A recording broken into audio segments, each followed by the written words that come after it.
Bismillahirrahmanirrahim. Assalamualaikum warahmatullahi wabarakatuh. Waalaikumsalam warahmatullahi wabarakatuh. Alhamdulillahirabbil alamin wa bihi nasta'inu ala umuri wadin. Assalatu wassalamu ala asrofil anbiya'i wal mursalin wa ala alihi wa sahbihi ajmain amma ba'du. Yang saya hormati narasumber kita hari ini Bapak Sukarya SPD. Beliau adalah anggota dari Divisi Pendidikan Jenjang Menengah ya Pak ya di CSIT. Betul. Kemudian seluruh pengurus Pusdiklat Indonesia, Pusdiklat CSIT Indonesia. Kemudian juga sudah hadir bersama kita semua, Masya Allah, guru-guru SIT seluruh Indonesia. Keberkahan yang luar biasa Allah berikan kepada kita semua di siang hari ini. Pertama, marilah kita panjatkan puji syukur kita kehadirat Allah Subhanahu wa Ta'ala atas karunia nikmat iman, nikmat Islam, nikmat sehat, sehingga walaupun kondisi pandemi kita terus berkarya, terus memberikan yang terbaik untuk dakwah pendidikan, insya Allah di Indonesia. Salawat dan salam semoga tercurah kepada junjungan kita Nabi besar Muhammad Sallallahu Alaihi Wasallam serta sahabatnya, keluarganya, dan orang-orang yang istiqomah di jalannya, dan insya Allah kita semua termasuk di dalamnya. Amin, amin, ya Rabbal Alamin. Ustadz dan Ustazah sekalian, untuk menambah keberkahan acara pada siang hari ini, mari kita buka dengan membaca suratul Fatihah bersama-sama. A'udzu billahi minasyaitonir rajim. Bismillahirrahmanirrahim. Alhamdulillahirabbil alamin. Arrahmanir rahim. Maliki yaumiddin. Iyyaka na'budu wa iyyaka nasta'in. Ihdinas siratal mustaqim. Siratal ladzina an'amta 'alaihim ghairil maghdubi 'alaihim waladdallin. Amin. Baik, kita lanjut ke agenda selanjutnya. Jadi kami informasikan bahwa ini adalah hari ketiga untuk tema yang sama, yaitu implementasi buku tematik terpadu dalam kurikulum Merdeka. Di hari pertama kemarin, di hari Selasa, kita semua sudah menambah pengetahuan dan wawasan dari Ustazah Sintawati. Kemudian di hari kedua kemarin, kita sudah bersama juga dengan Ustazah Enda. Dan hari ini insya Allah kita juga akan belajar banyak, akan menggali semua yang dimiliki oleh Ustaz Sukarya nih kayaknya. Insya Allah. Ilmunya pasti banyak, kita akan belajar banyak, kita akan menggali segala hal terkait dengan kurikulum Merdeka ini ya Pak ya, diimplementasikan dengan SIP. Baik. Untuk mempersingkat waktu supaya semuanya bisa dioptimalkan, waktu dan tempat kami persilahkan Ustaz. Baik, terima kasih Bu Nevi sebagai MC ya, Bu Nevi ya, dari Pusdiklat CSIT Indonesia. Dan tentunya Bapak dan Ibu sekalian yang hadir di forum ini secara online. Semoga Allah senantiasa memberikan kesehatan, keberkahan kepada kita semuanya. Mohon disambut salam terbaik saya buat Bapak dan Ibu sekalian. Assalamualaikum warahmatullahi wabarakatuh. Waalaikumsalam warahmatullahi wabarakatuh. Suara saya cukup jelas Bu Nevi ya? Jelas Ustaz. Baik. Bapak dan Ibu sekalian, ketika kita berbicara tentang kurikulum Merdeka yang baru-baru ini sudah di launching ya oleh kementerian, oleh Mas Menteri, yang dalam hal ini adalah sebuah angin segar tentunya ya buat kita semuanya, di mana kalau kita dapatkan dari informasi dan penjelasan, kurikulum ini adalah kurikulum yang sangat progresif sekali. Kenapa dikatakan demikian? Karena memberikan ruang yang sangat terbuka kepada guru dan sekolah untuk mengembangkan potensi. Potensi apa? Yang pertama tentunya potensi sekolah itu sendiri. Karena dengan kurikulum Merdeka ini ada ruang pengembangan yang bersifat kearifan lokal atau kekhasan sekolah yang bisa dikembangkan menjadi muatan kurikulum. Yang kedua adalah potensi para pendidik, Bapak dan Ibu guru, yang tentunya semua Bapak dan Ibu itu punya potensi. Hanya saat ini potensi itu ada yang berkembang, ada yang kurang berkembang. Nah, dengan kurikulum Merdeka ini dari penjelasan Mas Menteri tentunya itu ada ruang di mana para pendidik, para guru mampu membuat produk-produk terbaiknya untuk memperkaya proses pembelajaran yang diselenggarakan di dalam kelas. Dan tentunya yang ketiga adalah ruang pengembangan di mana kita bisa mengembangkan minat dan bakat siswa sesuai dengan tumbuh kembang mereka. Ya, nah itu adalah angin segar buat kita tentunya, sehingga itu di situ diberikan nama kurikulum Merdeka. Ya, artinya ruang guru, ruang anak, ruang sekolah itu menjadi satu hal yang utama dalam implementasi kurikulum ini. Nah, hanya permasalahannya tentunya ada kalimat terakhir yang disampaikan dalam setiap penjelasan terkait dengan kurikulum. Kurikulum ini akan optimal nanti kita kembangkan sampai 2024. Harapannya di tahun 2024 itu sudah presentase sekolah yang menggunakan kurikulum Merdeka, baik itu secara mandiri maupun ditunjuk oleh pemerintah menjadi sekolah penggerak, maka diharapkan tahun 2024 itu secara umum menggunakan kurikulum tersebut. Nah, di tahun 2024 itu akan dilakukan evaluasi. Bagaimanakah progres terkait dengan implementasi kurikulum Merdeka ini, apakah betul mampu mendegradasi learning loss yang terjadi selama ini, atau mungkin karena muatannya disedikitkan, sebutlah gitu ya, sehingga itu wajar kalau misalkan kompetensi anak juga meningkat karena yang diukur adalah kompetensi bagiannya. Nah, dari proses yang terjadi itu nanti akan ada keputusan baru di tahun 2024 ke sana. Apakah lanjut dengan kurikulum Merdeka ini atau seperti apa?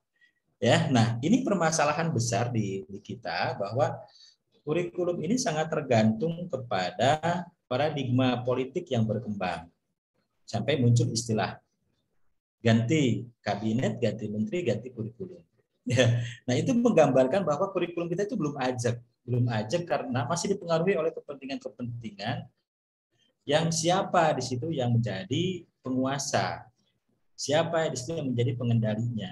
Nah, sementara kalau di negara lain, perubahan kurikulum ya itu sebuah keharusan karena harus menyesuaikan dengan tuntutan zaman, ya, dengan kebutuhan saat ini dan saat masa yang akan datang. Tapi siapapun yang akan menjabat saat itu, ya di luar itu, di negeri lain itu, maka kurikulum tetap berjalan sampai nanti dilakukan evaluasi apakah per 10 tahun atau per berapa tahun, sampai akhirnya memutuskan, oh kita karena perkembangan zaman sudah berubah, maka kita harus berubah. Jadi tidak ada pengaruh politik di situ. Nah, di situ itu sangat kental sekali. Nah, tapi kita berharap bahwa Indonesia sudah mulai berpikir ke arah depan di mana pendidikan itu menjadi hal yang penting sehingga tidak terpengaruh dengan kondisi-kondisi kekacauan atau kekisruhan politik yang terjadi. Ya, seperti itu. Nah, baik, Bapak dan Ibu sekalian, itu mungkin sebagai prolog ya Bu Nevi untuk membuka gambaran bahwa begitulah kondisi kurikulum yang ada, yang baru itu kurikulum Merdeka yang ada di hadapan kita. Nah, baik Bapak Ibu sekalian, Bu Nevi mohon izin saya untuk share screen ya. Silakan Ustaz.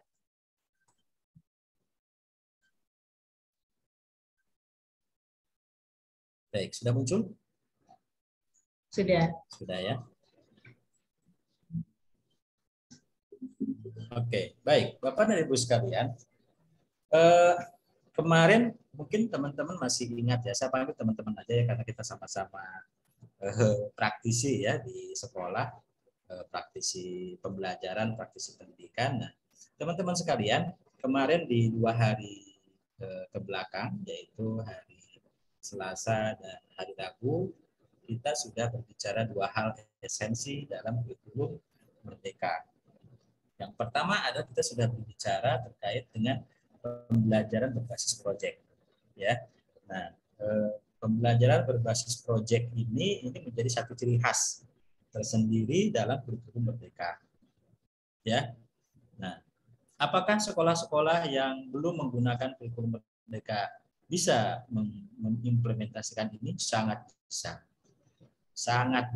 ya tidak ada masalah. Jadi kalau begitu bisa jadi mungkin kita kurikulumnya tidak merdeka, bukan kurikulum merdeka, tapi kita melakukan proses pembelajaran dengan pembelajaran berbasis proyek.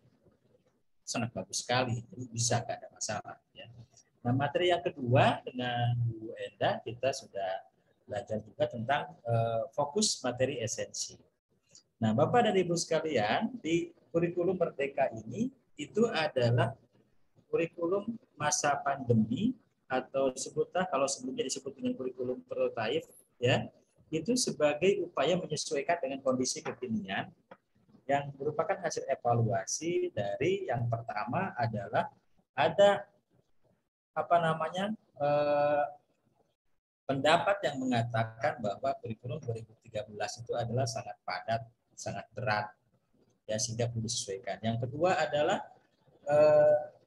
tingkat penguasaan kompetensi yang sudah disampaikan kepada siswa ternyata itu ketercapaiannya juga tidak terlalu tinggi, ya, sehingga mungkin banyak sekali materi-materi yang dipandang dalam tanda kutip tidak esensi, ya, seperti itu. Nah, yang ketiga tentunya dengan masa yang terjadi di sejak tahun 2020 kita mengalami masa pandemi, maka terjadilah learning loss, ya, di mana sebetulnya learning loss itu bisa jadi mungkin sebelumnya juga terjadi sebelum masa pandemi. Ditambah masa pandemi maka semakin parah, sehingga ada penyesuaian dengan kondisi yang ada, maka pemerintah dalam hal ini kemudian itu mencoba untuk melihat kondisi kurikulum yang ada disesuaikan dengan kebutuhan yang di masa yang akan datang, maka mereka dapatlah materi-materi esensi. Dan kemarin Bu Enda sudah menyampaikan, ya, apa sih ciri-ciri materi esensi itu, mungkin saya tidak perlu menjelaskan kembali, ya. Nah, salah satunya adalah ada sesuai dengan kebutuhan kebutuhan dalam kehidupan kita sehari-hari, ya, seperti itu. Ada namanya prerequisite, berkesinambungan, ya. Belum materi ini merupakan prasyarat dari materi yang akan datang, maka itu menjadi materi esensi, ya, seperti itu. Mungkin Bu Enda sudah sangat jelas sekali menjelaskan. Nah, saat ini kita akan berbicara tentang fleksibilitas, ya, fleksibilitas dalam perancangan kurikulum sekolah. Nah, fleksibilitas ini juga menjadi satu ciri khas daripada kurikulum Merdeka. Tapi apakah teman-teman yang tidak menggunakan kurikulum Merdeka bisa juga fleksibel? Bisa sebetulnya. Sejak KTSP digulirkan tahun 2013, di mana kita ada kurikulum tingkat satuan pendidikan, itu mestinya kita sudah bisa mengembangkan kurikulum secara mandiri. Kita boleh mengcustomize kurikulum yang ada, misalkan dengan PKN yang 2 jam per pekan, yang ada di semester pertama dan semester kedua, lalu kita analisa, ternyata ini bisa hanya 1 semester, kenapa tidak? Ya, boleh sebetulnya. Hanya permasalahannya, ya, kita itu disuruh lari tapi diikat, ya, disuruh lari tapi diikat, gitu. Kenapa? Karena pihak-pihak di lapangan yang menjadi pengawas, yang menjadi apa, itu kekeh harus seperti ini, harus seperti itu, sehingga kembali alih-alih kita membuat kurikulum tingkat satuan pendidikan yang ternyata copy paste dari kurikulum sebelumnya, kurikulum ini cuma diganti tanggal dan ganti tanda tangan aja, ya, seperti itu, sehingga tidak lagi fleksibel. Nah, sebetulnya fleksibilitas itu sudah ada, ya, Bapak Ibu sekalian. Nah, dalam hal fleksibilitas Bapak dan Ibu sekalian, mungkin kita perlu melihat, ya, mencoba untuk membandingkan, ya, kondisi saat ini yang mungkin masih kurikulum 2013 dan kurikulum Merdeka. Nanti saya katakan kurikulum prototipe ini saya sebut kurikulum Merdeka, ya, Bapak Ibu sekalian, ya, karena sudah berganti namanya. Nah, yang pertama Bapak dan Ibu sekalian, kalau kita melihat kurikulum yang sedang berjalan atau sudah berjalan, yaitu kurikulum 2013, kurikulum 2016, ya, kurikulum yang kemarin kita gunakan istilahnya, ya, maka kerangka kurikulumnya itu mengunci, ya, tujuan pembelajaran di setiap tahunnya. Jadi SKKD-nya sudah dipilah. Standar kompetensi atau kompetensi inti dan kompetensi dasarnya sudah dipilah. Ini semester pertama, ini semester kedua. Ya, jadi sudah setiap semester. Ini hanya di kelas 1, ini di kelas 2, ini kelas 3, ini kelas 4. Ya. Nah, Yang kedua, Bapak dan Ibu sekalian, kalau kita lihat struktur kurikulumnya, pengaturan jamnya pun sudah ditentukan bahwa bahasa Indonesia itu 4 jam, IPA itu 4 jam misalnya gitu kan. PKN itu hanya 2 jam, IPS itu hanya 3 jam misalnya gitu ya. Seperti itu sudah ditentukan. Sehingga kita mengatur jadwal itu sesuai dengan alokasi struktur yang sudah ditentukan. Sehingga kita tidak ada lagi peluang untuk merubah. Sekalinya kita merubah itu kena semprit tuh. Ya, ketika ada pengawas ya kena semprit. Loh kok ini begini? Loh kok ini begitu? Gitu ya, seperti itu. Sehingga memang sudah ditentukan seperti itu. Nah, sementara di kurikulum Merdeka, Bapak dan Ibu sekalian, saat ini tujuan belajar itu ditentukan per fase. Fase itu antara 2 sampai 3 tahun. Kalau di kelas 1, di kelas SD itu ada 3 fase ya. Fase 1 itu kelas 1, kelas 2 gitu ya, seperti itu ya. A, B, C, D ya, 3 fase ya, terbagi dalam 3 fase. 1, 2, 3, 4, 5, 6. Artinya satu capaian pembelajaran yang ingin dicapai itu diukurnya itu nanti di akhir fase. Bahwa anak di akhir fase harus bisa seperti ini. Anak di akhir fase kedua harus bisa seperti ini. Anak di akhir fase ketiga harus bisa seperti ini. Ya, seperti jadi sudah ditentukan per fase. Bagaimana di kelas 1-nya, bagaimana di kelas 2-nya, itu menjadi ruang ya, ruang fleksibilitas yang diserahkan kepada sekolah dan kepada guru. Ya, seperti itu. Di kelas 1 mau diajarkan apa? Silakan. Di kelas 2 mau diajarkan apa? Silakan. Ya, seperti itu. Yang penting di akhir fase anak bisa seperti ini. Ya, seperti itu. Nah, ini adalah salah satu bentuk fleksibilitas yang terjadi dalam kurikulum Merdeka. Nah, yang berikutnya, kurikulum Merdeka ini pun penetapan jam pelajaran per tahun. Ya, jadi tidak lagi ditentukan bahwa bahasa Indonesia itu 4 jam pelajaran dalam 1 pekan. Silahkan diatur tergantung daripada sekolah mau seperti apa. Yang penting dalam 1 tahun itu sekian jam. Itu jam tatap muka pembelajaran dengan proyek. Ya, dengan proyek total sekian jam. Nah, jadi ada ruang ya, ada ruang pengaturan, ruang penyesuaian bagi sekolah, bagi guru ya dalam mengembangkan pembelajaran tentunya dengan melihat potensi ya dan kemampuan siswa yang kita ajar ya. Nah, itu aspek fleksibilitasnya dalam hal perancangan kurikulum. Nah, Bapak dan Ibu sekalian, kalau kita lihat misalkan ya dalam capaian pembelajaran, karena kita tahu bahwa kalau di kurikulum 2013 itu bicaranya adalah KIKD, kompetensi inti dan kompetensi dasar. Sementara di kurikulum Merdeka itu bicaranya ada capaian pembelajaran atau CPCP ya, kalau bahasa teman-teman itu di CPCP itu sebetulnya kalau di TK itu udah biasa bicara CPCP ya, capaian pembelajaran. Nah, sekarang itu di SD baru capaian pembelajaran. Jadi kalau kita lihat misalkan fase A. Fase A itu adalah anak usia 6 sampai 8 tahun. Umumnya itu kelas 1 kelas 2 SD. Ya, jadi sudah dimasukkan tahunnya juga 6 sampai 8 tahun. Artinya kalau anak kelas 2 itu ya asumsinya sudah 8 tahun ya kalau masuk di usia 7 tahun. Gitu kan seperti itu. Nah, jadi kita lihat misalkan dalam pembelajaran bahasa Indonesia. Nah, di pembelajaran bahasa Indonesia pun sama Bapak Ibu sekalian ada tahapan-tahapan kompetensinya. Ada menyimak, ada membaca, ada memirsa, ada berbicara, ada presentasikan, ada menulis. Kalau dulu di kurikulum 2013 apa ya? Yang pertama menyimak, yang kedua apa? Berbicara, yang ketiga apa lagi ya? Menyimak, berbicara, apa? Menulis ya. Ya. Nah, jadi ada tahapan-tahapan seperti itulah nanti kita tentu teman-teman di lapangan sudah lebih paham terkait dengan hal itu. Nah, misalkan kita lihat Bapak dan Ibu sekalian.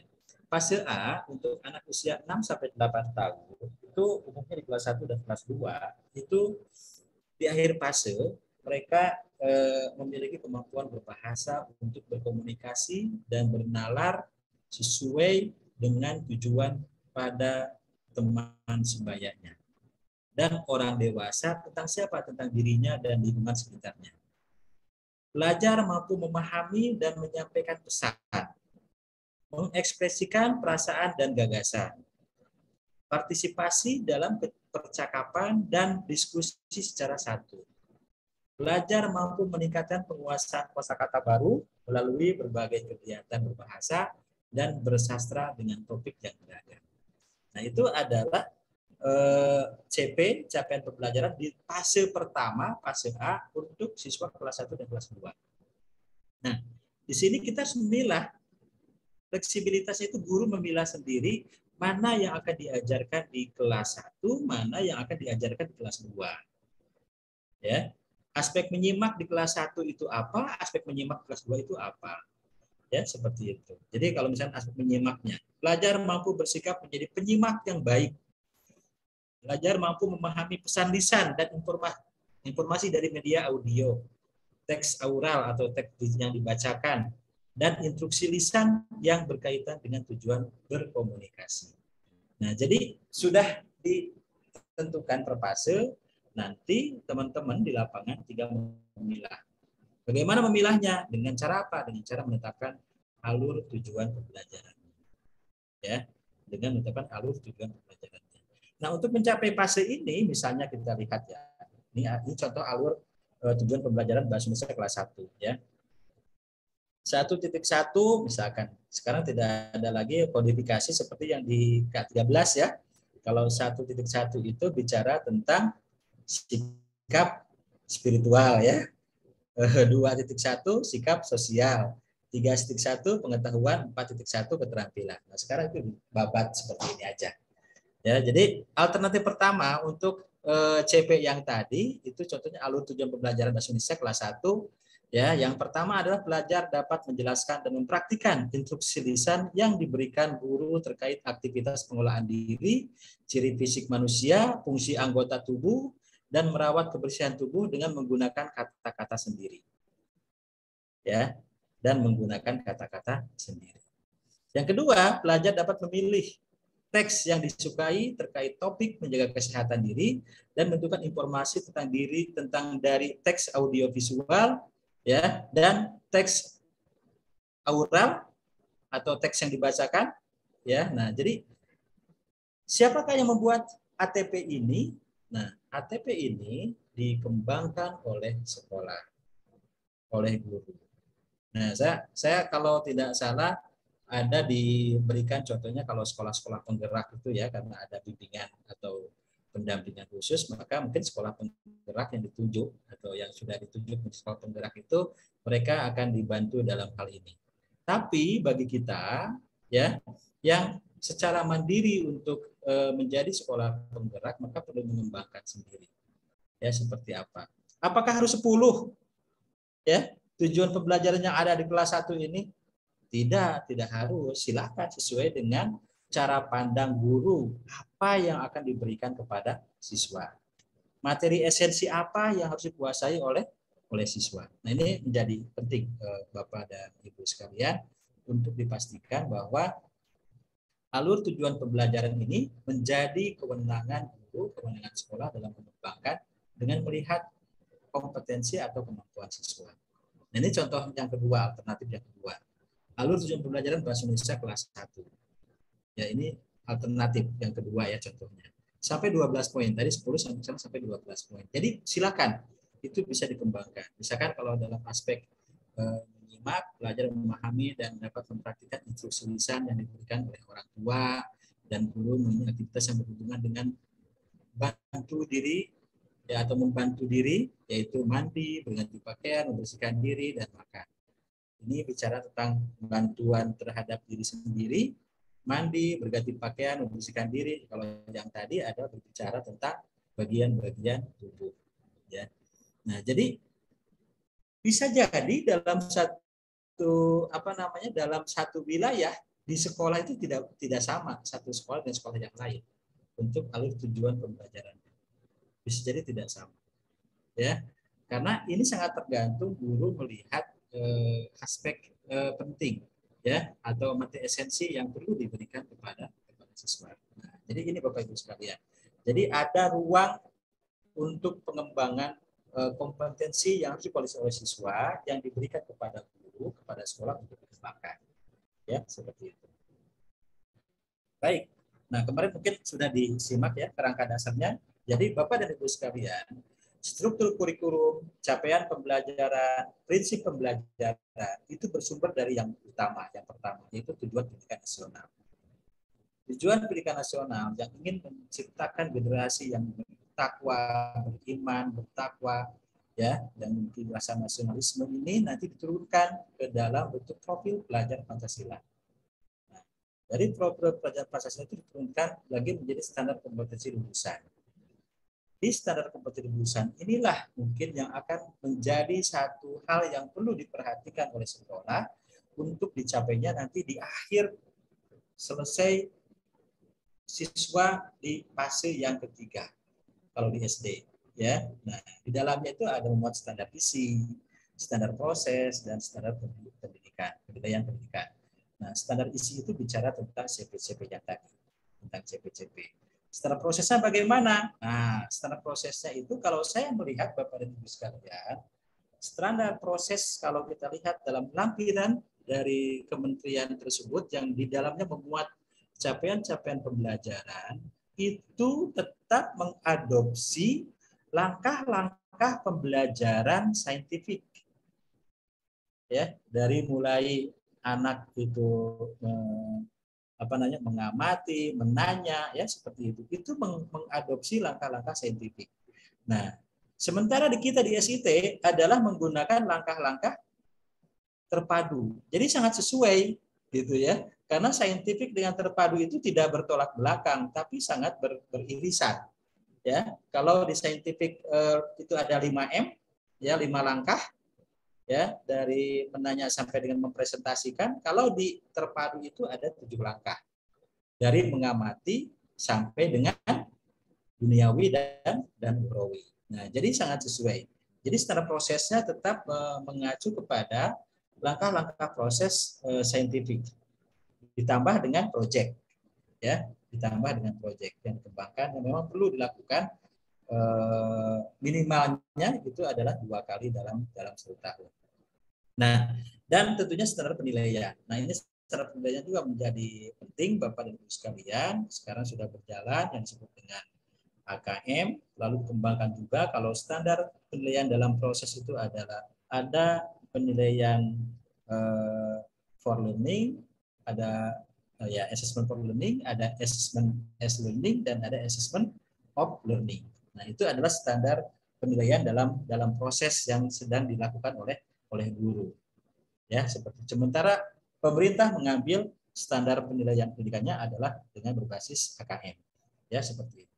Nah, maka nanti muncullah nanti struktur kurikulum, capaian pembelajaran, dan prinsip pembelajaran dan asesmen. Nah, ini menjadi penting Bapak dan Ibu sekalian, di mana kita sebagai sekolah Islam terpadu dengan kerangka dasar seperti ini, kita masih bisa menjalankan aktivitas-aktivitas yang biasa kita lakukan selama ini, ya.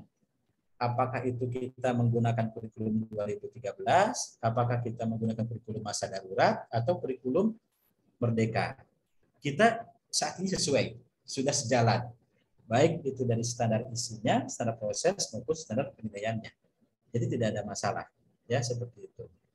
Nah, Bapak dan Ibu sekalian, yang perlu dipahami oleh kita dalam kita menentukan apakah kita mau mengambil menggunakan kurikulum 2013 atau menggunakan kurikulum masa transisi atau masa pandemi, ya, atau mau menggunakan kurikulum merdeka. Nah, Bapak Ibu sekalian, ketika kita menggunakan kurikulum 2013 di Sekolah Islam Terpadu, sepertinya tidak ada masalah.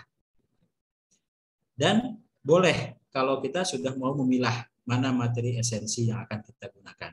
Silakan, nggak ada masalah. Ya, nah, bahan ajarannya pun sudah tersedia. Kemarin mungkin Bu Enda sudah menyampaikan bahan ajar apa yang bisa digunakan, yaitu dengan tematik terpadu. Ya, itu sudah bisa. Ya, jadi nggak ada masalah. Ketika kita menggunakan kurikulum masa transisi, masa pandemi, nggak ada masalah juga kita menggunakan bahan ajar yang ada. Ya, menggunakan bahan ajar yang ada karena ketika menyesuaikan materi mana yang akan diambil, materi mana yang diajarkan, tinggal memilah saja. Ya, seperti itu. Nah, Bagaimana kalau ada sekolah secara mandiri ingin menggunakan kurikulum Merdeka?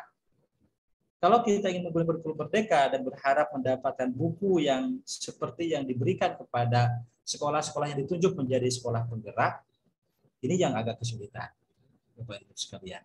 Karena apa? Bahan ajar yang disiapkan untuk sekolah penggerak itu terbatas dan baru hanya diberikan kepada sekolah-sekolah yang ditunjuk menjadi sekolah penggerak. Ya, nah, apakah bisa menggunakan buku yang ada saat ini? Sangat bisa. Tadi tinggal memilah aja mana yang akan diajarkan dan mana yang tidak diajarkan. Karena apa? Dalam kebijakan pemerintah itu sifatnya opsional. Kita mau menggunakan kurikulum 2013, nggak ada masalah. Kita menggunakan kurikulum masa pandemi, masa transisi juga tidak ada masalah. Atau kita mau menggunakan kurikulum Merdeka. Ya silakan gitu ya. Nah, tapi kan buku kita itu pendekatannya tematik, sementara didorong kalau di dalam kurikulum Merdeka itu mata pelajaran itu pun opsional. Jadi masih memungkinkan, masih dibolehkan apakah kita mau berbasis mata pelajaran atau berbasis tematik. Jadi tidak ada masalah, ya. Nah, ini kita lihat coba Bapak Ibu sekalian, Bu Nevi ini teman-teman dari SD semua ya? Iya, Pak. Sepertinya SD semua ya. Nah, kita lihat untuk yang di SD ya Bapak Ibu sekalian ya.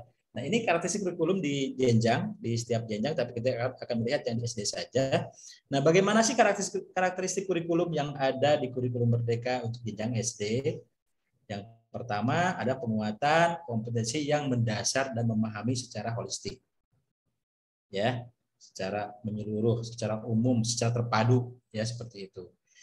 Nah, seperti apakah? Nah, yang pertama adalah untuk memahami lingkungan sekitar, mata pelajaran IPA dan IPS itu digabungkan sebagai mata pelajaran ilmu pengetahuan alam dan sosial atau IPAS. Yang kedua, integrasi computational thinking dalam mata pelajaran bahasa Indonesia, matematika dan IPA. Ya. Jadi di sini kita harus mulai beranjak ya ke masa kekinian, sudah mulai mengembangkan computational thinking dan learning ya. Computational thinking itu mungkin ada dua. Yang pertama adalah menggunakan komputer sebagai sarana untuk proses belajar ya, menggunakan komputasi sebagai sarana untuk proses belajar. Yang kedua adalah mengadopsi cara kerja komputer dalam memecahkan masalah ya. Jadi ngumpulin data tuh, kalau cara kerja komputer ngumpulin data, mengolah data. Ya, itu adalah computational thinking tuh. Mengolah data ya, dan ini maksudnya integrasi computational thinking dalam mata pelajaran bahasa Indonesia, matematika dan IPAS. Anak sudah mulai dibiasakan dalam proses pengumpulan data, pengolahan data. Sehingga dari pengumpulan data, pengolahan data, anak mampu menyampaikan pendapatnya. Ya, anak mampu menyampaikan pendapatnya. Jadi sudah diperkaya. Nah, jadi teman-teman juga harus didorong nih supaya lebih memahami bagaimana implementasi computational thinking di dalam proses pembelajaran. Yang ketiga, bahasa Inggris sebagai mata pelajaran pilihan. Nah, ini debatable nih. Di satu sisi kita memandang bahasa itu menjadi penting karena akan membawa mereka ke masa yang lebih terbuka lagi dengan bahasa Inggris. Di satu sisi di sini adalah disederhanakan menjadi pilihan, ya seperti itu. Nah, dan yang terakhir apa belajar berbasis proyek. Nah, harapannya itu minimalnya 2 kali dalam 1 tahun ajaran. Seperti apa sih pembelajaran berbasis proyek? Mungkin Bu Sita di sesi yang pertama sudah menjelaskan ya. Tapi intinya ketika kita membuat proyek itu ada proyek besar, ada proyek kecil. Kalau proyek kecil itu ya sesuai dengan pembelajaran yang sedang berharap di 1 pekan itu. Ya, kalau proyek besar itu mungkin 2 kali dalam 1 tahun ajaran ini kita bisa membuat sebuah proyek yang temanya itu bisa mengikuti tema yang ditetapkan oleh pemerintah, atau mungkin temanya bisa kita kembangkan sendiri. Tapi intinya dalam proyek itu salah satu yang distimulusnya itu aspek karakter, ya, aspek karakter atau profil pelajar Pancasila P3. Bagaimana anak dalam aspek nasionalismenya gitu ya, seperti apa. Nah, itu dikemas menjadi sebuah proyek. Dan itu minimalnya 2 kali dalam 1 tahun. Nah, Bapak Ibu sekalian, kita lihat di dalam gabungan IPA dan IPS menjadi IPAS. Penggabungan IPA dan IPS menjadi IPAS itu ada latar belakang proses berpikirnya ya. Nah, yang pertama, kenapa harus menjadi IPAS? Nah, dianggap bahwa siswa SD masih berpikir secara umum, utuh dan terpadu. Artinya ya tema itu sangat cocok sekali sebetulnya di SD itu. Karena itu sifatnya umum, membicara tentang hal yang umum, tapi begitu masuk ke dalam sudah bicara tentang hal yang khusus, dari umum ke khusus, gitu ya, seperti itu. Nah, yang kedua, anak-anak SD ini tahapan berpikir konkret, holistik, tapi tidak detail, gitu ya, seperti itu. Nah, yang ketiga, pendapat teman-teman dari Kementerian menyampaikan bahwa IPAS ini akan mulai diajarkan menjadi sebuah mata pelajaran itu mulai di kelas 3. Ya, mulai di kelas 3. Hanya masalahnya Bapak Ibu sekalian, kalau kita lihat CP-CP juga itu sudah mulai ada. Kan kalau di kurikulum 2013 itu materi-materi IPA itu menjadi materi-materi yang dimuat oleh bahasa ya, begitu ya Bu Nevi ya? Kalau tidak salah ya. Kalau di kurikulum 2013. Jadi kalau kita bicara bahasa Indonesia itu, maka kontennya konten IPA, kontennya konten IPS. Ya, itu kelas 2. Nah, kelas 3 itu mulai berbicara tentang mata pelajaran. Nah, jadi ini yang melatar belakangi kenapa sih IPA IPS digabung menjadi IPAS ya. Salah satunya adalah proses berpikir siswa yang itu masih umum dan berpikirnya konkret. Ya. Nah, lalu bagaimana dengan pengalokasian jam pelajaran Bapak Ibu sekalian. Nah, ini misalkan kalau kita lihat, saya dapatkan contoh itu yang di kelas 10 ya. Kita berbicaranya itu, ini contoh aja ilustrasi ya Bapak Ibu sekalian ya. Nah, misalkan kita berbicara tentang agama Islam dan budi pekerti. Nah, di dalam sekolah penggerak atau kurikulum merdeka, yaitu total jam pelajaran per tahunnya itu adalah 108. Pokoknya setahun 108 jam aja. Ya. Nah, dengan asumsi, tetap itu ada asumsi dengan hitungan ya, mereka juga dengan hitungan ya. Kalau asumsi 1 tahun itu ada 36 minggu. Ya, 1 tahun itu 36 minggu. Maka ya, kita akan lihat alokasi per tahun untuk pendidikan agama itu dan budi pekerti itu ada 72 jam. 72 jam. Dengan asumsi per minggunya hanya 2 jam. Ya, dengan asumsi per minggunya hanya 2 jam. Ya, seperti itu. Jadi, nah 72 ditambah dengan alokasi untuk proyek per tahunnya itu 36 jam. Ya, jadi alokasi per proyek totalnya ada 108 jam pelajaran. Jadi ada alokasi per minggu, ada alokasi proyek, ada alokasi tetap muka, ada alokasi proyek, totalnya ada 108 jam. Nah, yang alokasi per tahun atau dalam hitungan minggu ini silakan itu sekolah yang mengatur. Ya, sekolah yang mengatur. Jadi, ranah pemerintah ada menetapkan total jam pelajaran per tahun.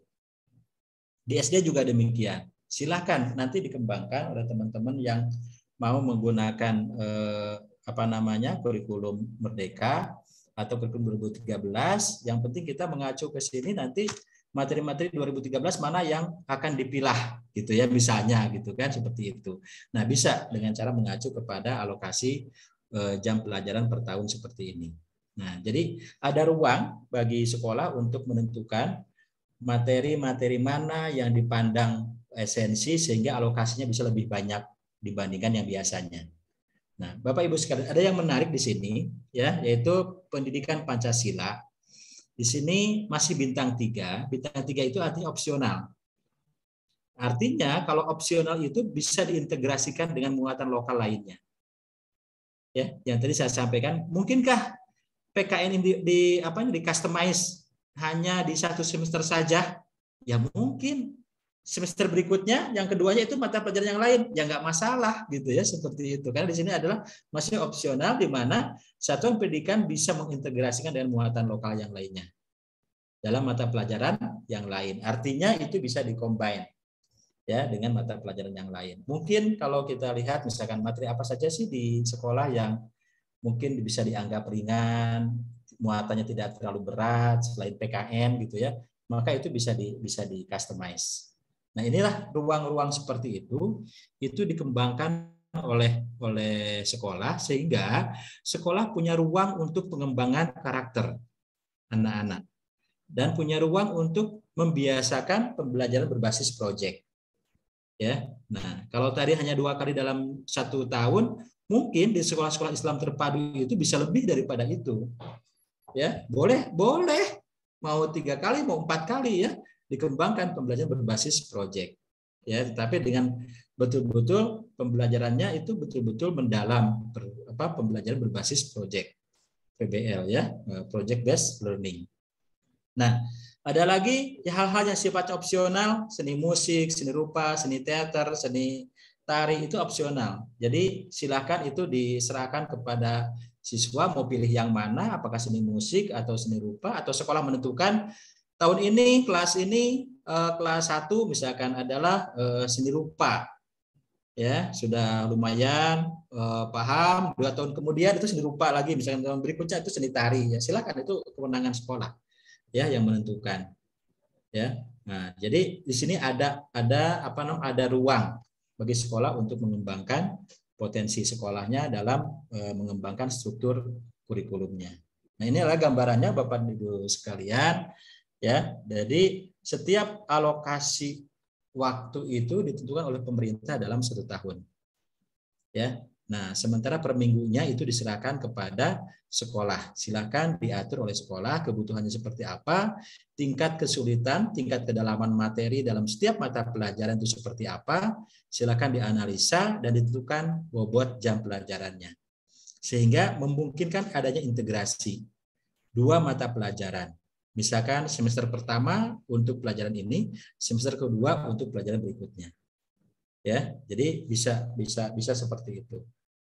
Ya, nah, itu Bapak Ibu sekalian. Nah, berikutnya Bapak dan Ibu sekalian kita masuk. Lalu bagaimana dalam hal ini JSIT ya, JSIT penyikapannya terhadap perkembangan kurikulum Merdeka ini. Nah, sikap JSIT sebetulnya sesuai dengan pemerintah, yaitu memberikan opsi pilihan kepada sekolah-sekolah mau menggunakan kurikulum Merdeka, ya silakan, ya dengan konsekuensinya tentunya. Kalau dia mandiri, semua hal harus dipenuhi sendiri, ya termasuk mungkin belum mendapatkannya bahan ajar yang sesuai seperti sekolah-sekolah penggerak yang ditunjuk oleh pemerintah. Karena kalau sekolah penggerak yang ditunjuk oleh pemerintah itu semuanya sudah diatur oleh pemerintah, sudah disiapkan oleh pemerintah. Tapi kalau sekolah penggerak yang secara mandiri, maka dia harus menyiapkan sendiri. Nah, bisakah menggunakan buku tematik terpadu? Sangat bisa. Karena walau bagaimanapun juga, kurikulum Merdeka ini basicnya ya, dasarnya itu dari kurikulum 2013. Ya, hanya menurut mereka, menurut para pengembang kurikulum ini adalah diambil yang esensinya, yang pentingnya. Jadi semua ada di dalam kurikulum 2013. Yang kedua, ketika kita mengembangkan kurikulum Merdeka, kita harus mengembangkan ATP, alur tujuan pembelajarannya.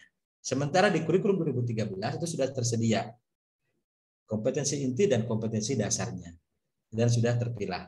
Ya, seperti itu. Jadi silakan itu di opsi itu diserahkan kepada sekolah mau seperti apa, tapi intinya Bapak dan Ibu sekalian itu harus memastikan bahwa ini dalam rangka mengembangkan potensi dan kompetensi peserta didik kita.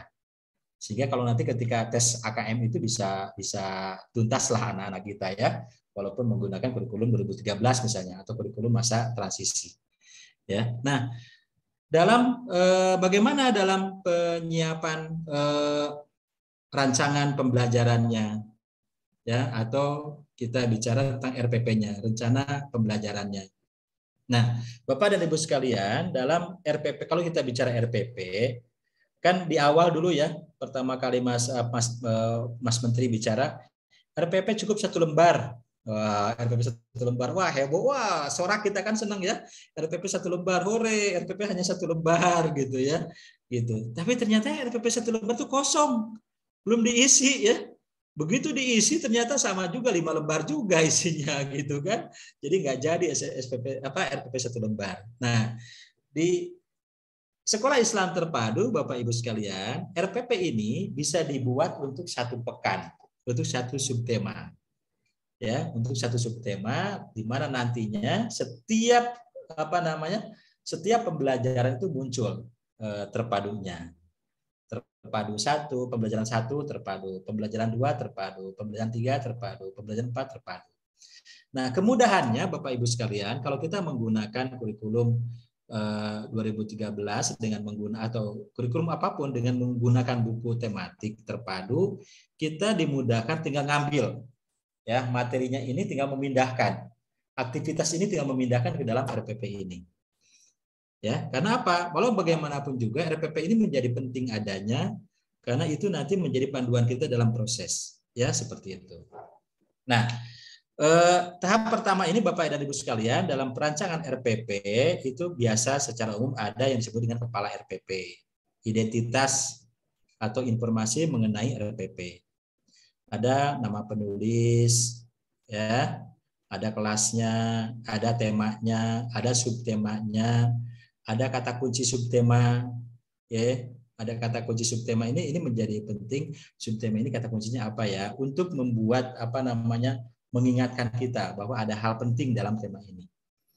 Ya, pengetahuan prasyaratnya apa nih untuk mengetahui ini agar kita tahu bahwa materi ini materi esensi. Ada materi sebelumnya harus dikuasai. Ya, alokasinya berapa menit. Ya. Atau berapa pertemuan.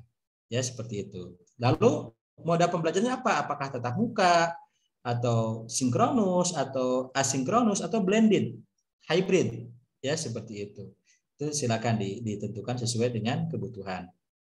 Lalu metode pembelajarannya bagaimana? Apakah studi kasus, demonstrasi, discovery atau jigsaw, ya, diskusi kelompok, bermain peran, project atau kunjungan ke satu tempat atau karya pameran karya siswa, ya, eksperimen atau berbasis project, problem based learning, ya seperti itu. Itu silakan sesuai dengan pengembangan dari teman-teman atau dengan cara melihat dari buku yang akan kita gunakan. Nah, sarana prasarananya sudah jelas, ini sudah umum ya Bapak Ibu sekalian, papan tulis, spidol, kertas, proyektor segala macamnya. Nah, target peserta didik, ya. Di target peserta didik Bapak dan Ibu sekalian, ini kita harus betul-betul memahami di kelas kita itu seperti apa. Apakah kelas kita ini kelas umum, kelas yang biasa, tidak ada hal-hal yang istimewa, atau ada yang menjadi ada siswa yang mengalami hambatan belajar, ya, atau mungkin ada anak-anak itu termasuk anak-anak yang cerdas berbakat istimewa. Ya, nah ketika kita tahu kondisi kelas ini memudahkan bagi kita membantu mereka ya dalam mengembangkan potensinya. Jadi tidak hanya satu kali tendang beres, ya gol gitu ya, tapi bisa jadi mungkin ada anak yang belum memahami sama sekali, ada anak yang belum jelas gitu kan. Tapi ketika kita tahu bagaimana kondisi anak-anak atau peserta di kelas kita bisa melakukan pendekatan secara individu. Ya, seperti itu. Nah, lalu SKL-nya kita tinggal menarik SKL yang dari JSIT, apakah SKL mana yang akan kita stimulus melalui materi atau tema ini. Apakah terkait dengan akidah, apakah terkait dengan pribadi yang bersungguh-sungguh. Nah, bisa semuanya bisa jadi, bisa sebagiannya bisa jadi Bapak Ibu sekalian. Ya, seperti itu. Lalu bagaimana yang distimulus terkait dengan profil pelajar Pancasilanya aspek mana gitu ya? Apakah beriman dan bertakwa atau bernalar kritis? Untuk yang hal yang paling kuatnya yang akan kita stimulus di RPP yang ini gitu ya, atau di pembelajaran ini. Nah, itu silakan itu disesuaikan. Nah, berikutnya Bapak dan Ibu sekalian, bagian kedua kita bicara tentang kompetisi dasar dan pertanyaan pematik. Nah, seperti biasa ya, di kompetisi dasar ini kita akan memahami karena kita menggunakan buku tematik itu sudah ada mata pelajaran, sikap religiusnya apa, sikap sosialnya apa, keterampilan, pengetahuannya apa. ini berbasis buku tematik ya yang kita miliki, dan ini tinggal ngambil, sudah ada di buku kita. Ya. Lalu tinggal kita memunculkan pertanyaan pemantik bagi siswa. Nah, biasanya pertanyaan pemantik bagi siswa ini terkait dengan tema-tema yang akan dipelajari. Terkait dengan materi-materi yang akan kita pelajari agar kita tahu ya, agar kita tahu sampai sejauh mana pemahaman atau modalitas belajar siswa terkait dengan materi yang akan dipelajari. Ya. Nah, seperti itu. Jadi ini menjadi penting membiasakan kita untuk memberikan pertanyaan pemantik supaya kita tahu, oh ternyata pemahamannya baru sampai sini anak-anak nih. Gitu ya. Oh, ternyata sudah sangat luas nih. Berarti ini cepat nih menyelesaikannya anak-anak gitu ya. Seperti itu. Nah, bagian ketiga assessment, Bapak Ibu sekalian, seperti tadi saya sampaikan, ada 3 bagian assessment. Ada assessment as learning, ada assessment for learning, dan ada assessment of learning. Ya. Nah, setelah itu baru masuk kepada langkah-langkah pembelajaran. Nah, langkah-langkah pembelajaran itu dibagi 5, Bapak Ibu sekalian, yaitu pembelajaran pertama, pembelajaran kedua, pembelajaran ketiga, pembelajaran keempat, dan kelima. Dari hari Senin sampai dengan hari Jumat. Jadi RPP ini untuk 1 pekan.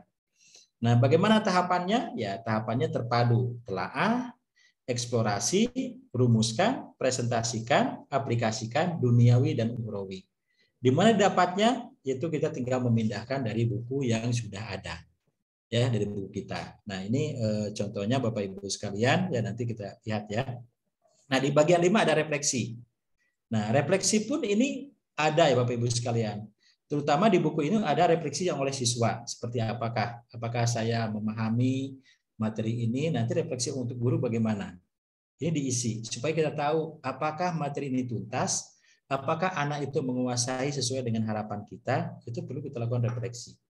Jangan sampai setelah selesai ya udah selesai aja, tidak ada tidak ada usaha untuk kita mencari tahu siapa yang sudah menguasai dengan baik, siapa yang belum menguasai dengan baik. Ya, seperti itu. Nah, jadi refleksi ini menjadi satu hal yang perlu kita pastikan, baik itu refleksi oleh guru maupun refleksi oleh siswa. Nah, kalau refleksi oleh siswa itu sudah ada di buku tematik kita. Ya. Nah, ini contohnya Bapak dan Ibu sekalian untuk untuk model RPP untuk 1 subtema atau 1 pekan ke depan, ya kita bicara tentang di buku tematik terpadu ya. Ini bukunya disusun oleh siapa? Oleh Bu Anita dan Bu Zulfa. Ini kelas 4. Ya, temanya cita-citaku, lalu subtemanya aku dan cita-citaku. Kata kuncinya, subtemanya kata kuncinya adalah cita-citaku. Maka karena di sini berbicara tentang cita-cita. Pengetahuan keterampilan prasyaratnya mengenal cita-cita serta memanfaatkan atau mengenal serta manfaat dari cita-cita tersebut. Alokasi waktunya 35 menit, jumlah pertemuannya adalah 30 jam pelajaran atau 35 menit per 35 menit per pertemuan. Ini adalah tatap muka, sinkronus dan asinkronus ya seperti itu. Metodenya diskusi kelompok. Ya, jadi ini tinggal masukkan aja. Nah, SKL-nya juga sudah dimasukkan, SKL akidah yang lurus, profil pelajar Pancasila yang distimulus apa. Nah, masuk ini kepada kompetensi dasarnya, ada matematika, ya terutama ini matematika, yaitu bicara tentang menunjukkan sikap bersyukur, menunjukkan sikap disiplin, menjelaskan faktor dan kelipatan, dan mengidentifikasi faktor dan kelipatan. Ini sudah ada. Kalau kita menggunakan kurikulum 2013 tinggal ngambil. Ya, sudah ada. Nah, bagaimana kalau kurikulum merdeka? Ini tujuan kita harus mengembangkan ya. Tujuan harus mengembangkan. Jadi dari CP itu kita harus mengembangkan menjadi tujuan-tujuan dan memasukkannya ke sini. Ya, lalu apa pertanyaan pemantiknya? Nah, ini. Apa cita-cita kamu, Nak? Apa peran cita-cita bagi masyarakat sekitar? Apa peran cita-cita bagi diri kamu? Gitu kan? Menurut kalian, cita-cita itu menjadi penting apa enggak sih? Kalau kalian punya cita-cita, semangat nggak sih hidup kalian? Gitu kan? Itu adalah pemantik. Ya, untuk anak-anak itu difokuskan, oh kita akan bicara tentang cita-citaku. Ya, seperti itu. Nah, kegiatan pembukanya bisa variatif, Bapak Ibu sekalian, disesuaikan dengan desain dari Bapak dan Ibu sekalian. Lalu pembelajaran pertama ini mengamati gambar cita-cita ini bisa diambil dari buku yang sudah ada. Ya, jadi tinggal menyesuaikan.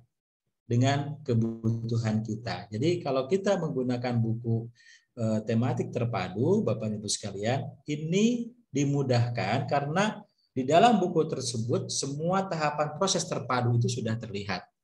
Tinggal kita memilah mau kegiatan mana yang akan digunakan. Kenapa? Karena dalam kegiatan terpadu ini itu adalah beragam kegiatannya. Ada sampai dengan 3 atau 4 kegiatan. Ya, mana yang paling pas sesuai dengan target pembelajaran yang ingin dicapai. Itu silakan. Dan pelajaran apa yang ingin distimulusnya lebih kuat. Ya, seperti itu. Nah, ini gambarannya Bapak dan Ibu sekalian terkait dengan bagaimana rancangan pembelajaran atau perencanaan pembelajaran untuk kita buat sehingga betul-betul bisa kita implementasikan di dalam kelas. Ya, seperti itu. Nah, jadi sangat terbantu sekali ketika kita menggunakan buku tematik terpadu ini karena kita sudah terbantu, tahapan-tahapan kegiatan sudah jelas. Ya, seperti itu. Nah, Bapak dan Ibu sekalian, kurikulum Merdeka ini memiliki karakteristik utama ya. Yang pertama, pembelajaran berbasis proyek. Ini penting sekali lagi saya tekankan ya. Jadi kurikulum apapun yang kita gunakan, apakah 2013, apakah transisi kurikulumnya, apakah kurikulum Merdeka, itu kita bisa mengembangkan aktivitas-aktivitas berbasis proyek. Ya. Nah, yang kedua, Bapak Ibu sekalian, kita pun bisa mengembangkan karena kalau di kurikulum Merdeka sudah jelas, itu asumsi adalah materi esensi semuanya. Ya. Nah, lalu bagaimana dengan kita yang menggunakan kurikulum 2013 yang belum mandiri menggunakan kurikulum Merdeka, bisa tetap kita menggunakan itu karena pemerintah juga memberikan ruang untuk itu. Ya, dan otomatis materi esensinya sudah ada di situ. Ya, jadi kita tidak perlu lagi memilah-milah kalau kita sudah menyatakan diri menggunakan kurikulum 2013. Nah, yang ketiga adalah fleksibilitas. Fleksibel kita dimungkinkan untuk memiliki ruang pengembangan, pengaturan, ya, pengaturan aktivitas, pengaturan waktu, sehingga proses penanaman karakter ini bisa betul-betul berjalan dengan baik dan tentunya anak belajar sesuai dengan levelnya. Ya, nah jadi kita pun bisa mengembangkan, memperkaya dengan muatan-muatan lokal lainnya yang merupakan kekhasan dari sekolah Islam terpadu. Nah, mungkin ini Bapak dan Ibu sekalian gambaran ya aspek fleksibilitas dalam pengembangan atau penggunaan kurikulum di sekolah ya dan penyusunan rencana pembelajaran. Jadi sangat terbantu Bapak Ibu sekalian. Bagaimanapun bentuknya rancangan pembelajaran yang kita buat tentunya harus sesuai dengan kebutuhan kita. Jangan sampai kita membuat rancangan pembelajaran tapi tidak digunakan. Ya, tapi rancangan pembelajaran itu sebagai acuan kita dalam proses kegiatan pembelajaran di dalam kelas sehingga siswa menguasai ya kompetensi yang kita tanamkan. Ya, seperti itu. Itu Bapak dan Ibu sekalian ya mungkin sebagai stimulus dalam aspek fleksibilitas ya perancangan kurikulum di sekolah ya atau menggunakan kurikulum di sekolah apakah kurikulum 2013 atau kurikulum Merdeka dan model perancangan pembelajaran ya. Itu mungkin Bu Nevi yang bisa disampaikan di sesi ini. Selanjutnya mungkin bisa dibuka untuk sesi tanya jawab dan sebagainya. Silakan. Baik, Ustadz. Masya Allah ya, 1 jam kita mendengarkan penjelasan yang gamblang dan jelas dari Ustadz Ahmad Sukarya. Mungkin dari Bapak Ibu guru sekalian ada yang mau bertanya, silakan raise hand. Silakan. Ada 2 orang yang raise hand, Bu. Oh iya, ada 3 juga. Baik, Ibu Nur Hasanah Simanjutan, silakan.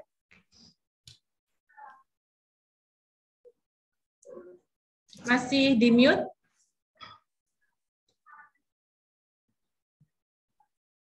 Di unmute dulu.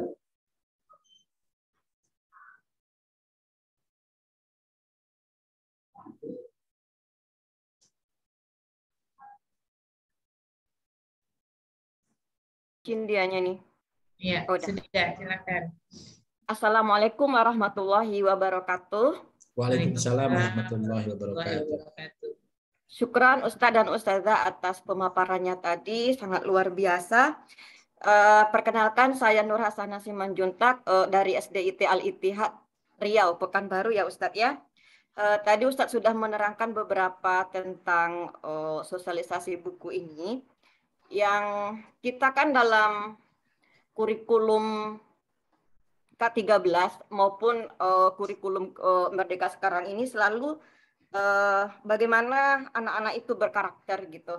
Jadi yang ingin saya tanyakan Ustadz, apakah pelajaran karakter ini harus dimasukkan menjadi sebuah pelajaran gitu. Sedangkan di alokasi tadi kan tidak ada yang namanya pelajaran karakter gitu.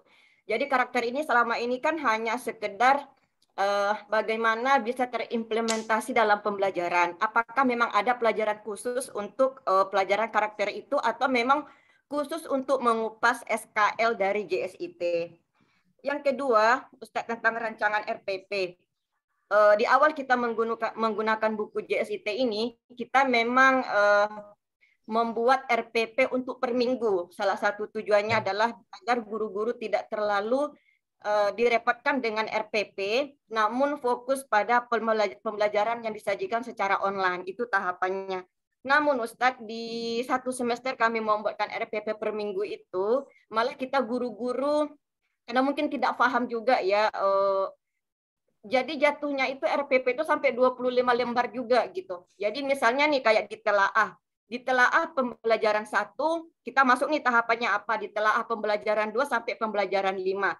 Jadi telaah itu ada 5 pembelajaran di sana. Demikian juga eksplorasinya gitu, ada 5. Jadi ujung-ujungnya jadi panjang gitu. Jadi itu juga sama aja sih sebenarnya menjadi satu minggu itu satu hari itu satu RPP gitu. Karena kita kan harus mengikuti alur dari terpadu gitu yang sesuai dengan Ustadz bilang tadi itu berdasarkan pada bukunya gitu. Nah, jika memang di sini saya sangat senang ya Ustadz di mana RPP itu untuk satu subtema. Boleh nggak Ustadz kita diberikan contohnya, jadi kita bisa lagi mengupas di sekolah bagaimana RPP itu bisa menyenangkan buat guru membuat dan untuk melaksanakannya. Itu Ustadz 2 pertanyaan dari saya. Terima kasih. Assalamualaikum warahmatullahi wabarakatuh. Waalaikumsalam warahmatullahi wabarakatuh. Ustadz mau dijawab satu-satu atau langsung 3 Boleh, dulu? silakan, mungkin Bu Nevi yang mengatur. Oke, baik. Kita kumpulkan dulu ya Ustadz ya, 3 ya. Yang kedua Ibu Win dari SDIT Oku Timur Sumsel, silakan. Bapak atau Ibu ini, Bu Win? Oke, berarti yang lain dulu mungkin belum siap. Ibu Desi Aryani? Belum juga, berarti... Jawab ya. Afwan Ustazah, ini oh iya, itu ada surat Bu Win. Silakan Bu Win dari Oku Timur ya. Start videonya. Ya, nggak apa-apa, silakan. Bismillahirrahmanirrahim. Assalamualaikum warahmatullahi wabarakatuh. Waalaikumsalam warahmatullahi wabarakatuh. Sayang nak. Ini Ustadz Karya mau menanyakan berkaitan dengan RPP ya. Terus terang kami itu kan memang belum maksimal menerapkan RPP JSIT ini karena keterbatasan pemahaman kami. Nah, berkaitan pemahaman yang harus kami tingkatkan tuh kapan ya yang bisa kita itu belajar bersama meskipun mungkin lewat online seperti ini untuk membedah RPP JSIT itu sendiri. Jadi seluruh guru berfokus pada bedah RPP JSIT yang nanti kita praktek gitu ya. Praktek mungkin secara online tidak apa-apa, tapi semuanya mempraktekkan bagaimana tadi yang dipaparkan Ustadz Karya tadi, satu demi satu kita praktekkan di situ. Jadi nanti tidak pahamnya langsung bisa kita aktif bertanya. Untuk sementara ini mungkin ini ya apa Baik. menjadi gambaran gitu ya untuk sementara ini, tapi Ya. untuk kedepannya tindak lanjutnya mungkin kita harus bisa praktekkan bagaimana membuat RPP JSIT itu sendiri, apalagi ini ada perubahan, bisa dikatakan ada perubahan masa mungkin kurikulum 2013, kemudian kita memilih lagi kurikulum yang kedepannya seperti itu.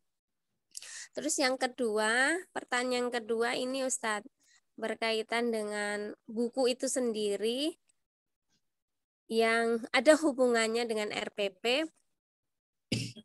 Kan ini kalau kemarin kan kita fokusnya 2013 kurikulumnya. Nah, untuk kedepannya kan ada mungkin penyesuaian dari kebijakan kementerian kita. Kapan istilahnya pemesanan buku gitu ya, pemesanan buku yang bisa kita lakukan ya, itu kapan, ataukah kita tuh sekarang sudah bisa pesan? Karena mungkin kalau yang disampaikan Bu Tazah siapa yang kemarin ya, Indah ya, itu kan ya. ada revisi gitu ya, ada revisi, mungkin ada revisi. Ya, Nah, kami kemarin, ya. memang kemarin termasuk sudah didatangi oleh tim penerbit ya. Ya. Dari publishing itu langsung terjun ke sekolah kami di Oku Timur, Sumatera Selatan. Itu memang menanyakan data, memang belum, tapi insya Allah kami juga seperti tahun-tahun kemarin kami juga memesan gitu. Ya. Terkaitan dengan revisi penyesuaian kurikulum terbaru ini atau mungkin kebijakan menteri ini, kapan kita bisa pesan seperti itu. Oke, insyaallah bisa kami pahami. Sementara Ya. itu Ustazah yang bisa kami sampaikan. Ya. Afwan ini sambil. Ya, terima kasih Bu Win. Satu lagi Ustadz ya. Ya, silakan. Ibu Desi Aryani, silakan. Ibu Desi. Sepertinya langsung dijawab dulu mungkin ya Ustadz ya. Ya, terima kasih Bu Nevi, Bu Nur Hasana dan Bu Win ya tadi. Bu Nur Hasana dan Bu pertama Win. Terkait dengan untuk pendidikan karakter, apakah itu ada mata pelajaran khusus untuk karakter? Ya, yang kedua, bagaimana dengan alur terpadu ini? Contohnya ya, contoh RPP-nya ya, seperti itu ya. Nah, baik, mungkin yang pertama dulu, Bapak Ibu sekalian, kalau kita bicara tentang karakter itu adalah kebiasaan. Kalau kita munculkan satu pelajaran karakter, maka nanti khawatir jatuhnya akan ke dalam bentuk teori. Apa itu karakter? Ya, apa itu jujur misalkan? Contoh-contoh perbuatan jujur gitu kan, seperti itu. Nanti akan teoritis. Yang pasti Bapak Ibu sekalian, pendidikan karakter itu melalui tahapan pembiasaan. Ya, yang perlu dipastikan adalah sekolah memiliki satu semangat karakter apa yang ingin ditanamkan kepada anak-anak kita. Ya. Kalau kita mau mengacu ke pemerintah, maka profil pelajar Pancasila itu menjadi satu karakter yang bisa kita jadikan sebagai model karakter yang ingin kita bangun di sekolah kita kepada seluruh warga sekolah. Ya. Nah, setelah kita membuat atau menetapkan bentuk karakter apa, maka untuk memudahkan mengukurnya itu kita tentukan indikator-indikatornya. Ya, kalau indikator dikatakan jujur itu seperti apa sih supaya mudah dalam hal pembiasaannya. Nah, setelah kita menentukan model seperti itu, baru kita melakukan aktivitas-aktivitas pembiasaan. Nah, aktivitas pembiasaan ini tidak harus muncul dalam satu pelajaran karakter tersendiri, tapi itu dibiasakan atau diinternalisasikan dalam berbagai bentuk aktivitas. Yang pertama, aktivitas pembelajaran secara reguler. Ya, yang kedua, aktivitas kegiatan ekskul dari mulai ekskul wajib sampai dengan ekskul pilihan. Jadi kalau kita berbicara tentang ekskul pramuka, maka di situ nilai-nilai karakter apa yang harus ditanamkan melalui kegiatan pramuka. Ya, kalau kita bicara tentang ekskul futsal, maka karakter apa yang harus dimunculkan, ditanamkan melalui kegiatan futsal. Jadi jangan hanya futsal itu menendang bola, tendangan pisang, tendangan apa segala macam gitu kan, tapi ada satu karakter ditanamkan, misalkan disiplin. Maka setiap guru pengajar ekskul terkait dengan futsal harus menanamkan aspek disiplin. Ya. Maka ketika di sekolah, kesiswaan pun harus tetap membiasakan aspek disiplin ini. Mungkin ada pemeriksaan pakaian yang rapi, pemeriksaan kebersihan, mencatat kehadiran, keterlambatan, itu adalah bentuk aktivitas-aktivitas pembiasaan dan bentuk aktivitas pembinaan karakter yang tidak muncul dalam pembelajaran dalam mata pelajaran, tapi langsung terinternalisasi dalam bentuk kegiatan. Jadi itu yang paling efektif, ya. Karena kalau dimunculkan satu mata pelajaran tersendiri nanti jatuhnya akan teori, ya. Saya yakin sampai nanti mungkin ulangannya, asesmennya ya nanti apa itu jujur gitu kan. Nah itu nanti ada asesmen tersendiri gitu kan. Jadi seperti itu. Nah Bapak Ibu sekalian, ada tahapan dalam kita menjadikan karakter ini sebagai budaya. Yang pertama, memang mau tidak mau kita harus dipaksa. Memaksa semua komponen sekolah, dari mulai kepala sekolah sampai dengan siswa itu harus menjalankan penanaman karakter. Ya, dipaksa. Saya yakin kalau sudah dipaksa nanti akan bisa. Tahap kedua bisa. Ya. Nah, kalau sudah bisa, maka nanti akan biasa. Ya, akan biasa. Kalau sudah biasa akan menjadi budaya. Nah, jadi tahapan seperti itu. Jadi tidak perlu Bu Nur Hasanah membuat mata pelajaran tersendiri sebagai mata pelajaran karakter, tapi terinternalisasi dalam setiap aspek aktivitas di sekolah kita dan terstruktur dengan baik, jelas karakter apa yang akan ditanamkan kepada anak-anak kita. Ya, seperti itu. Nah, yang kedua terkait dengan RPP ya. Nah, insya Allah mungkin nanti gini. Untuk RPP ini nanti akan ada contoh RPP yang bisa diakses oleh teman-teman, ya. Ada silabusnya juga yang bisa diakses oleh teman-teman sehingga teman-teman dalam menjalankan aktivitas pembelajaran itu bisa terbantu lah. Ya, silakan mungkin nanti akan dibagikan dalam drive, ya, link drive-nya sehingga teman-teman bisa ngambil, atau mungkin pimpinan sekolah yang ngambil nanti dibagikan kepada teman-teman. Itu ada. Nah, berikutnya dari Bu Win terkait dengan bedah penyusunan RPP, insya Allah dalam waktu dekat ini akan ada event ya. Akan ada event penulis dan penelaah bersama teman-teman untuk menyiapkan model pembelajaran untuk implementasi kurikulum 2013 dan kurikulum adaptif ya dengan pendekatan terpadu. Ya, jadi itu nanti akan ada eventnya. Nah, lalu bagaimana untuk buku tematik ini? Silakan Bapak Ibu sekalian, sudah mulai dibalukan pemesanan karena saya khawatir kalau terlambat pemesanan nanti pas pengirimannya nih terlambat nih. Karena kita menghadapi Ramadan ya. Ramadan, Idul Fitri biasanya libur tuh lumayan panjang ya. Ekspedisi juga lumayan panjang juga nanti liburnya. Nah, jadi silakan. Nah, bagaimana dengan kita mengakomodir perubahan-perubahan dari pemerintah terkait dengan kurikulum yang ada? Nah, nanti Bapak Ibu sekalian, walaupun teman-teman sudah memesan buku tematik, nanti kami akan melakukan pengembangan ya untuk penyesuaian dengan kurikulum adaptif ini, terutama mungkin untuk materi-materi esensi biar lebih dalam lagi, itu bentuknya suplemen. Yang suplemen ini nanti akan dibagikan kepada sekolah-sekolah yang menggunakan buku. Ya, sehingga mungkin suplemen ini akan membantu teman-teman dalam mengembangkan atau memperdalam materi-materi esensi. Ya, karena kita ingin betul-betul ya, walaupun kita menggunakan kurikulum 2013, tapi ketika dilakukan AKM misalkan ya oleh pemerintah, anak-anak kita itu bisa menguasai dengan baik. Nah, sehingga nanti teman-teman di penulis, teman-teman di penelaah akan mengembangkan suplemen itu sebagai bentuk penyesuaian terhadap kurikulum yang berkembang, terutama untuk materi-materi esensi. Ya, seperti itu. Jadi silakan dipesan saja ya untuk untuk bukunya. Nanti kita akan siapkan model atau contoh RPP dan silabusnya juga sudah ada. Ya, seperti itu. Begitu Bu Nevi. Ya, baik Ustadz, terima kasih. Kita lanjut pertanyaan ketiga, Ustadz. Ya, silakan. Ibu Husnul Khotimah, silakan dari SDIT Aroha.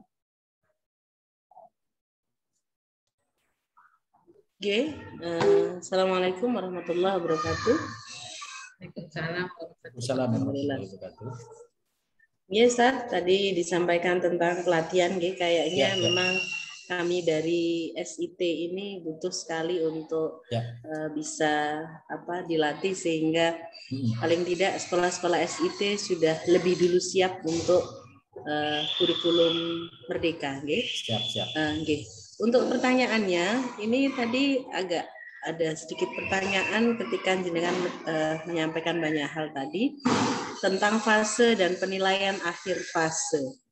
Langsung terbersit bagaimana bentuk penilaiannya, misalnya kayak penilaian hasil belajar. Mungkin berbentuk rapot atau seperti apa, apakah nanti tidak akan ada lagi ujian PTS, PAS, dan lain sebagainya, ataukah nanti memang ujiannya nanti akhir per fase. Jadi ada fase A, fase B, dan fase C. Seperti itu, apakah itu juga sudah istilahnya sudah terbahas, karena ini kan sudah mulai digulirkan kurikulum merdeka. Mungkin seperti itu Ustadz Sukarya, untuk proses penilaian akhir. Terima kasih. Terima kasih. Kita ke pertanyaan kedua.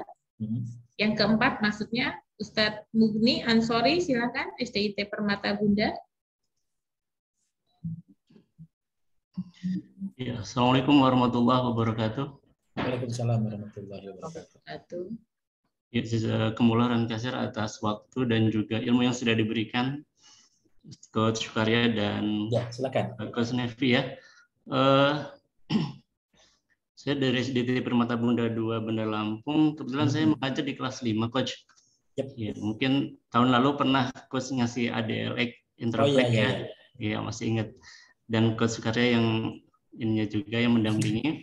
Nah, di KKG kelas 5 itu kita di awal semester kemarin dengan melihat pertimbangan kalender pendidikan, jam pelajaran yang terbatas di masa pandemik ini, akhirnya menyederhanakan pembelajaran ya.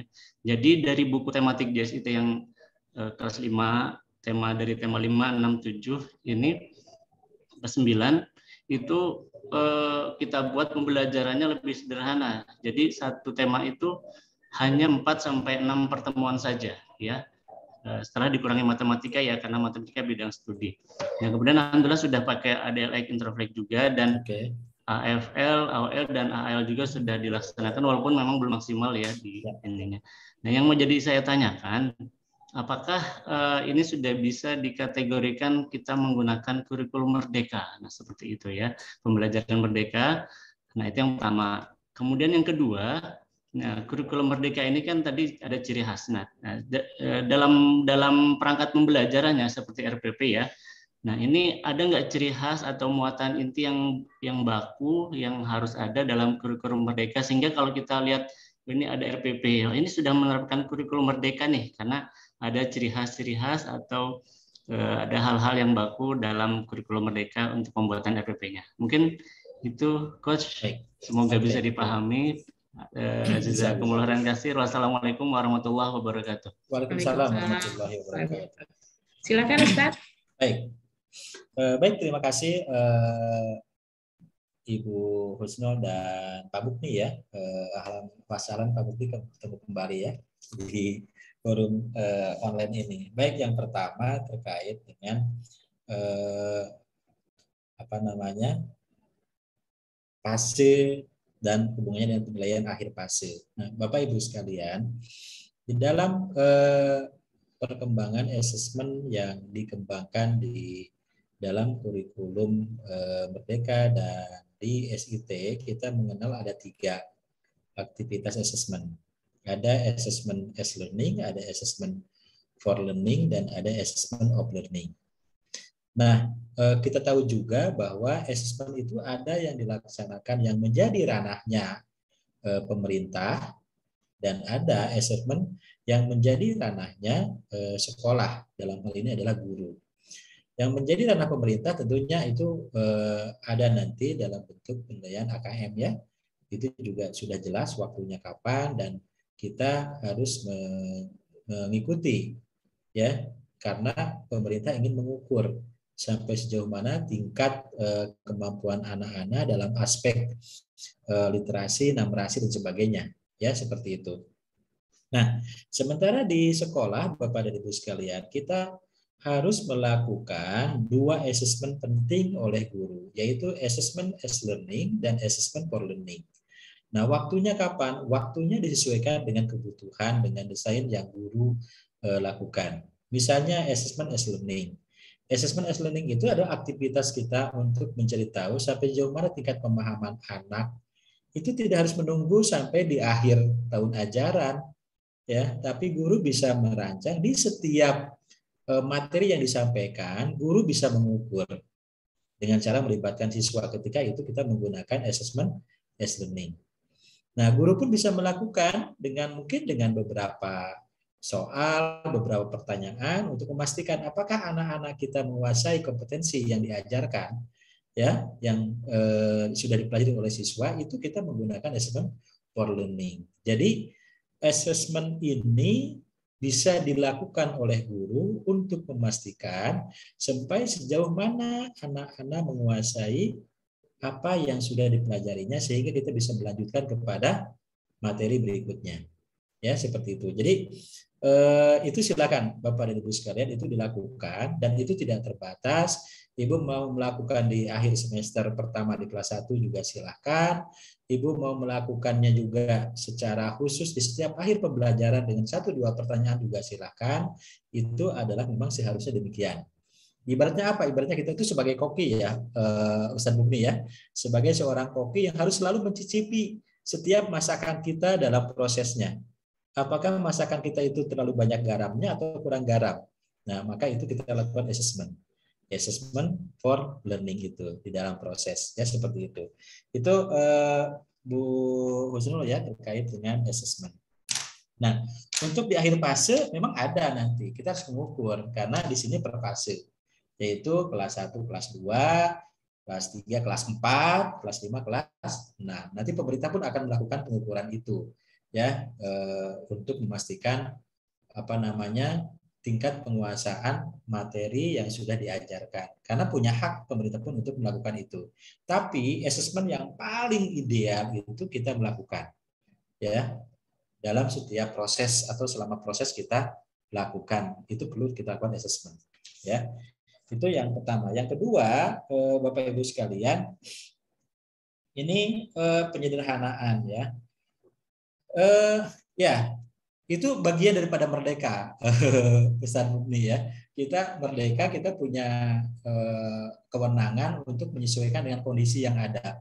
Ini waktunya nggak memungkinkan, maka saya harus melakukan penyesuaian. Yang tadinya satu tema itu untuk beberapa pertemuan, misalkan gitu ya, sekarang kita kerucutkan menjadi 4 pertemuan. Ya, nggak masalah itu dilakukan. Itu sebagai bentuk adaptif terhadap kondisi yang ada. Tinggal mungkin kita harus tajam dalam melihat materi apa atau materi yang mana yang akan diambil, yang akan diajarkan kepada anak-anak kita. Tinggal itu aja sebetulnya. Itu silakan, itu disesuaikan. Karena memang di masa pandemi kan terbatas, jam belajarnya juga terbatas, harinya juga terbatas gitu ya. Anak-anak juga mengakses kita secara langsung juga terbatas gitu kan, sehingga memang perlu ada penyesuaian. Apakah itu sudah termasuk bagian daripada merdeka? Ya, memang bagian daripada merdeka, silakan. Ya, itu kewenangan sekolah. Nah, yang berikutnya kita harus punya ciri dalam kurikulum merdeka ini. Betul, kurikulum merdeka ini salah satu cirinya itu Bapak dan Ibu sekalian. Yang pertama, sekolah diberikan ruang untuk merancang struktur kurikulumnya. Ya, silakan. Jadi tidak membatasi bahwa IPA itu harus 2 jam per pekan, harus 3 jam per pekan, tapi itu diserahkan sekolah. Pemerintah hanya menetapkan jam dalam 1 tahun. Silakan Pak Mubni dan teman-teman bisa berdiskusi, menyamakan persepsi. Oh, materi IPA itu di fase pertama ini, fase kedua ini, fase ketiga ini. Berarti Pak Mubni ada di fase ketiga kan, fase 5 kelas 6. Ini yang harus dipelajari. Oh, berapa lama nih? Berapa jam nih per pekan? Itu silakan ditentukan oleh kesepakatan di sekolah Bapak dan Ibu sekalian. Itu salah satunya. Yang kedua adalah berbasis proyek. Ada proyek yang dirancang. Dan saya yakin teman-teman juga kalau bicara proyek sudah biasa lah. Ya, ada proyek yang sifatnya mungkin bisa dirancang sesuai dengan tema yang dipelajari. Ada proyek yang temanya menyesuaikan dengan tema yang sudah ditetapkan oleh pemerintah. Ya, nah yang mana proyek itu kalau dalam kurikulum Merdeka itu tujuannya untuk menguatkan profil pelajar Pancasila. Ya, nah apa itu profil pelajar Pancasila? Tadi sudah dilihat sama-sama. Artinya setiap aktivitas proyek itu ada tujuan yang jelas. Ketika anak mewawancarai narasumber misalnya gitu kan, maka apa sih di situ yang akan ditanamkan pada anak-anak kita? Ya, jadi setiap aktivitas proyek itu punya muatan untuk penguatan profil pelajar Pancasila atau penguatan karakter. Ya, jadi itu salah satu ciri khasnya. Nah, ciri khas yang berikutnya Bapak Ibu sekalian yang tidak kalah penting adalah numerasi literasi. Ya. Di dalam kurikulum kita sebetulnya ini harusnya menjadi bagian daripada aktivitas kita sebetulnya, tidak hanya kurikulum di Merdeka saja. Kurikulum 2013 juga bisa. Ya, artinya literasi dan numerasi itu menjadi bagian penting dalam proses pembelajaran di kita. Anak-anak mengakses informasi, mengakses literasi, memahami literasi sampai dia mampu memberikan pendapat terhadap kondisi yang ada. Itu literasi. Numerasi adalah kompetensi esensi di mana anak mempelajari tentang angka, lalu mereka belajar untuk memecahkan masalah dengan angka-angka itu sampai dia bisa mengembangkan ide-ide gagasan untuk pemecahan masalah dalam kehidupan sehari-hari. Ya, nah itu juga penting, salah satu karakteristik dari kurikulum yang perlu kita kembangkan, ya seperti itu. Nah, jadi insya Allah kalau bagaimana dengan buku SIT sebetulnya, karena buku SIT sangat sesuai sekali dengan kurikulum Merdeka, ya kita sudah memiliki kekhasan itu. Ya, tahapan aktivitas prosesnya sudah saintifik, ya, karena memang di CP-CP juga ditekankan adalah aktivitas prosesnya ada aktivitas proses saintifik, ya seperti itu. Ustaz Mubni ya untuk diskusinya. Ya, terima kasih Ustaz. Kita tambah 2 orang lagi Ustaz ya untuk ya, silakan. Silakan Ibu Desi Aryani. Oh, nggak bisa pakai apa? Baik. Halo, Assalamualaikum. Waalaikumsalam warahmatullahi wabarakatuh. Perkenalkan, saya Desi Aryani dari SDIT DOD Medan. Ini begini Ustadz, saya tadi tertarik dengan penjelasan Ustadz mengenai RPP JSIT Ustadz. Karena biasanya kami ini guru-guru juga menggunakan RPP dengan waktu dalam jangka waktu 1 minggu, begitu Ustadz. Sedangkan yang Ustadz jelaskan itu adalah dalam 1 subtema. Nah, saya tertarik dengan poin pada target peserta didik Ustadz.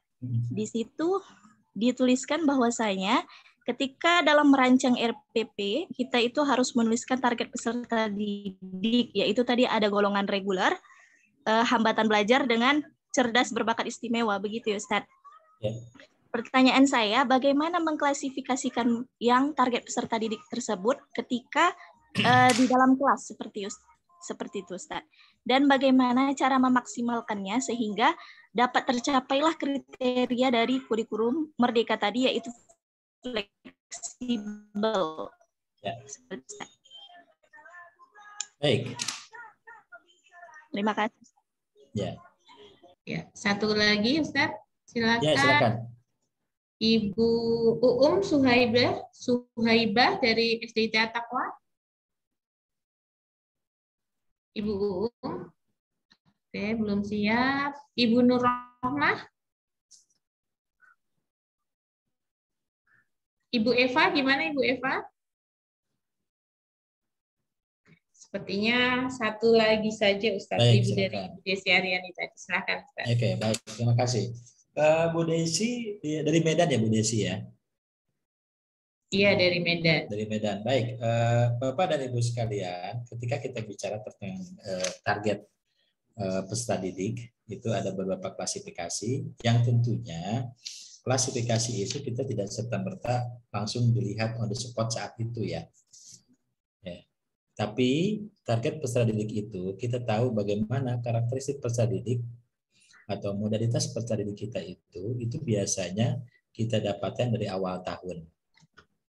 Ya, jadi memang di awal tahun itu biasanya ada atau mungkin disebutnya di awal PSB ya, misalkan itu ada bagaimana kita mencari tahu atau mengukur seperti apakah karakteristik anak-anak kita. Apakah cerdas istimewa atau dengan hambatan dan sebagainya. Nah, itu didapatkannya itu dari awal tahun dengan cara ya itu sebutnya mungkin BK sekolah atau sekolah-sekolah yang didapatkan ketika mereka melakukan tes seperti itu. Nah, ketika kita sudah mendapatkan itu bahwa di kelas kita itu ternyata ada anak-anak yang cerdas berbakat atau cerdas istimewa. Maka anak-anak yang cerdas berbakat, cerdas istimewa itu nggak bisa pelayanannya disamakan dengan anak-anak yang lain. Ya, porsinya nggak bisa disamakan. Nanti kalau disamakan, itu akan terjadi sesuatu sesuai dengan buku yang pernah saya baca itu, Why Bright Kid Get Poor Grade gitu ya. Kenapa anak pintar, anak cerdas mendapat nilai yang buruk? Kenapa? Karena nggak menantang, ya, tidak ada tantangan. Sementara mereka sudah mampu asal sudah bisa lah, sehingga karena merasa sudah bisa, karena merasa tidak menantang, akhirnya dia ya nggak bersemangat dalam mengikuti pembelajaran, ya, tidak bersemangat. Akhirnya ya itu potensinya tinggi tapi hasilnya jelek, kurang bagus ya hasilnya.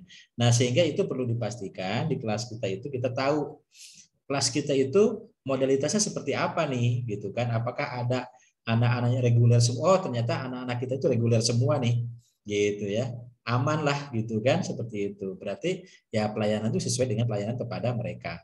Oh, ternyata ada 2-3 anak yang cerdas istimewa, maka harus disiapkan, ya, harus disiapkan perangkat atau tambahan pembelajaran untuk mereka.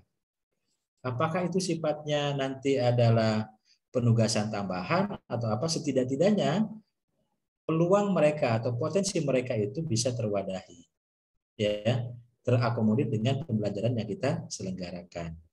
Atau mungkin kita meminta bantuan mereka untuk menjadi leader di dalam kelasnya. Oh, kamu nanti membimbing kelompok ini ya, kamu begini ya, ada upaya untuk optimalisasi aktivitas-aktivitas mereka. Sehingga anak-anak yang cerdas itu betul-betul potensinya bisa berkembang. Nah, jadi begitu Bu, tidak on the spot kita langsung saat itu melihat, tapi melalui proses sebelumnya. Ya, jadi kalau kita mengajar di kelas 5, kita harus mendapatkan data dari kelas 4. Ya, ketika mana data anak-anak kami yang masuk ke kelas 5. Minta datanya dari kelas 4. Mungkin dari BK-nya. Mungkin dari wali kelas sebelumnya. Oh, ini Bu, datanya si anak ini kategorinya begini, anak ini kategori begini, anak ini kategorinya begini. Oh, ternyata sekian persen reguler, sekian persen ada yang cerdas istimewa, sekian persen ternyata ada yang down gitu ya, di bawah misalnya gitu ya. Nah, itu kita harus memahami itu sehingga anak-anak kita itu belajar itu sesuai dengan level atau tingkat kemampuannya. Ya, seperti itu. Itu mungkin Bu Desi ya, penjelasannya terkait dengan kategori atau target peserta didik yang harus kita pahami di dalam kelas kita. Ya. Begitu Bu Desi, Bu Nevi. Baik, Ustadz. Ustadz, waktunya masih 20 menit. Satu lagi terakhir ya mungkin. Silakan. Baik. Boleh silakan Ibu Uum Suhaibah.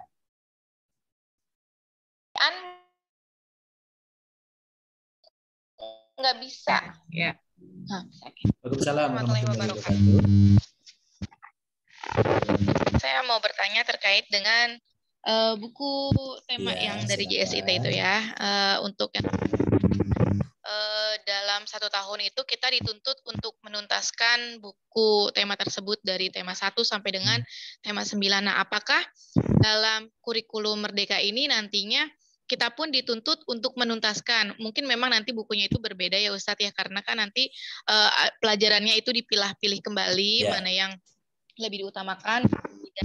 Nah, nanti kan itu akan menjadi satu buku, apakah tetap per tema atau bagaimana, itu saya yang tanyakan, dan apakah harus dituntaskan dalam setiap fase tersebut.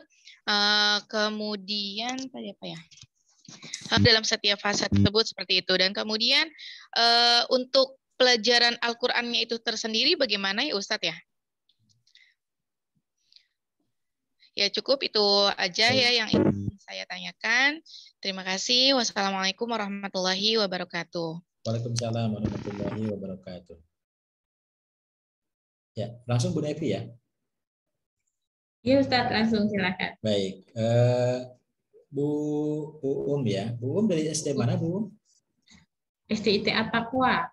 At-Taqwa ya. Baik, terkait dengan tema, ya memang kurikulum itu kan standar minimal. Kurikulum itu standar minimal, di mana dari Sabang sampai Merauke kita menggunakan sama.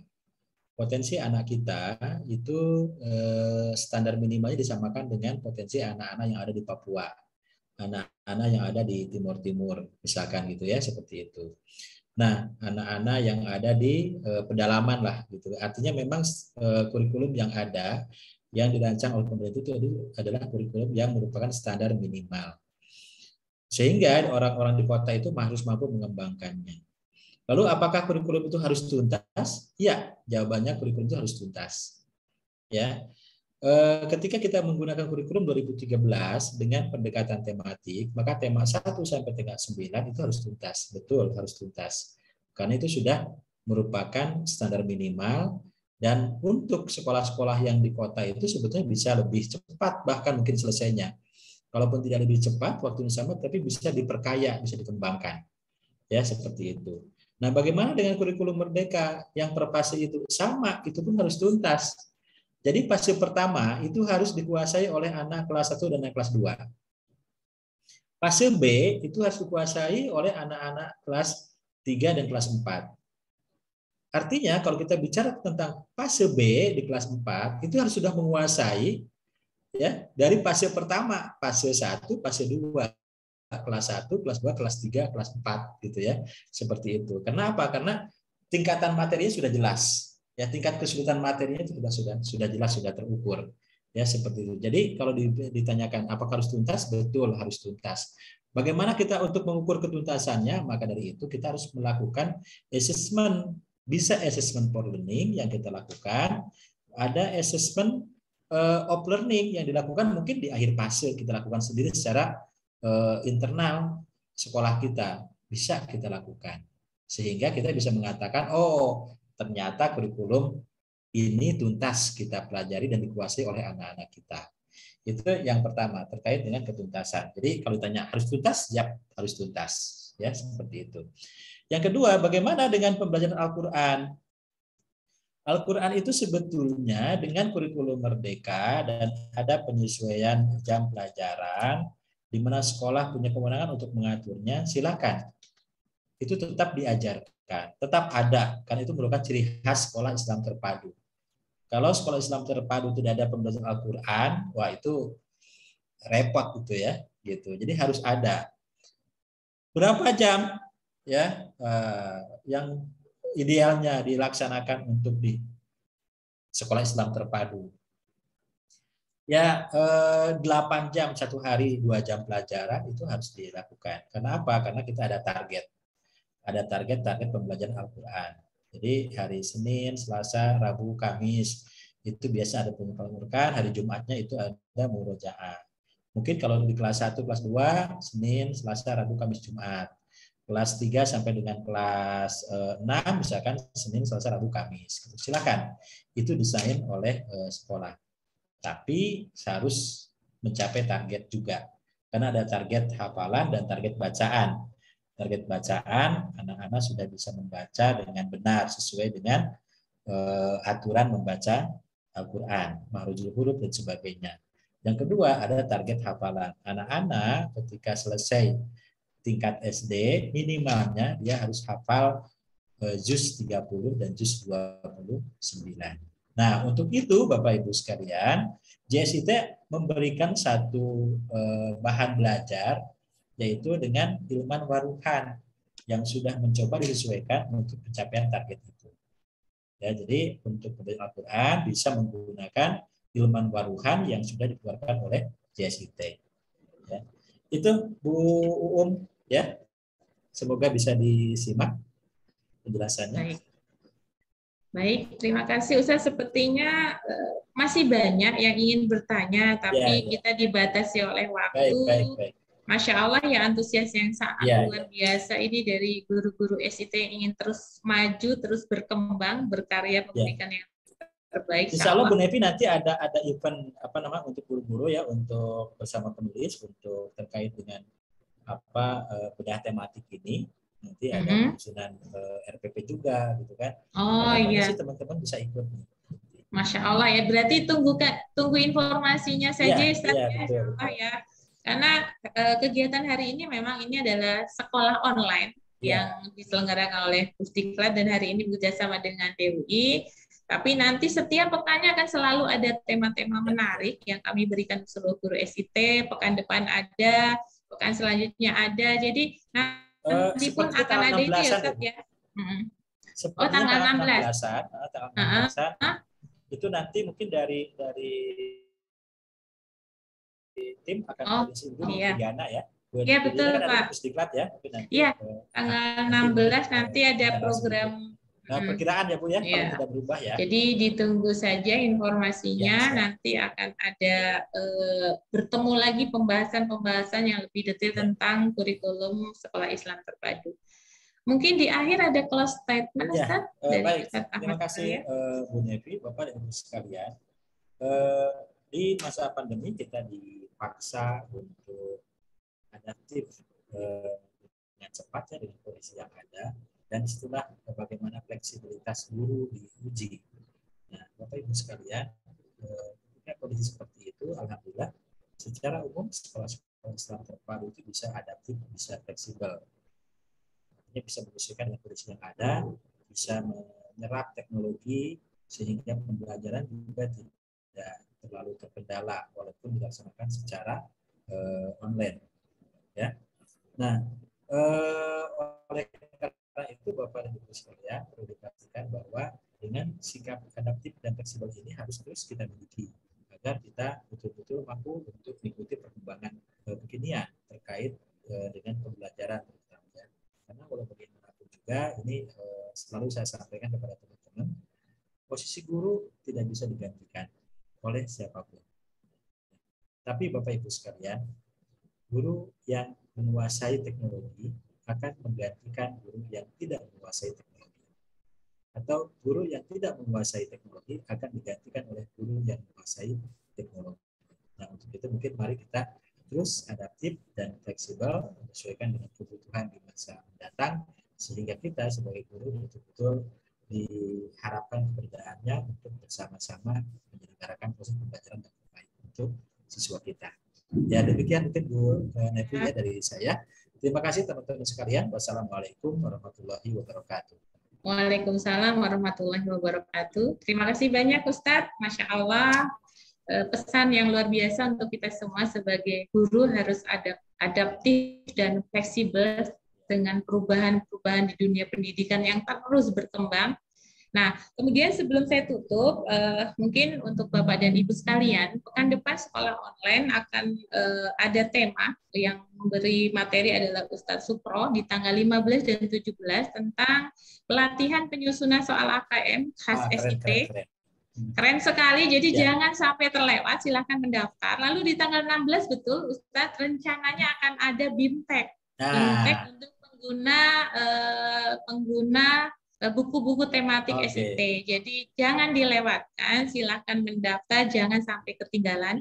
Insya Allah JSIT Indonesia akan selalu memberikan pengetahuan-pengetahuan untuk seluruh guru SIT Indonesia supaya semakin maju. Insya Allah. Terima kasih banyak Ustadz. Baik. Sampai bertemu lagi di lain kesempatan. Insya Allah, amin ya Allah.